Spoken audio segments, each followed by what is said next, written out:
तर Marathwada railway coach factory हे भाजपचं सर्वात मोठं अपयश असल्याचं लातूर ग्रामीणचे काँग्रेसचे उमेदवार धीरज देशमुख यांनी केला। कारखान्याचं अनेकदा उद्घाटन मात्र कुणालाही नोकरी नाही अशा शब्दांमध्ये धीरज देशमुख यांनी भाजपवर हल्लाबोल केला। आम्ही हार्वेस्टर कार्यक्रम राबवत 4000 कुटुंबांना रोजगार दिला असं देखील धीरज देशमुख यांनी म्हटलंय।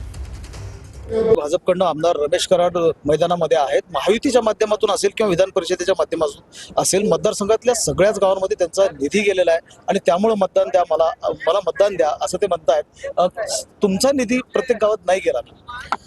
प्रत्येक गावामध्ये जो आमदार निधी, स्थानिक आमदार निधी असेल किंबहुना आम्ही महाविकास आघाडी असताना डीपीसी असेल, ते विकास निधी असतील, सरकारकडून जे मंजूर केलेली कामं होती, कोविडच्या काळामध्ये आम्ही सर्व कामं मंजूर करून घेतली होती।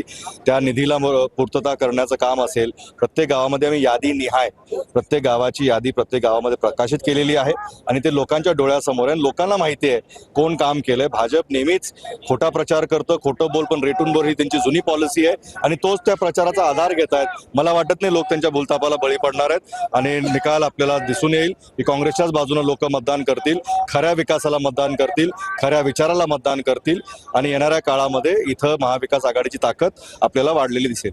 Cameraman Atish Mahendra Jombare, TV 9 Marathi, Latur.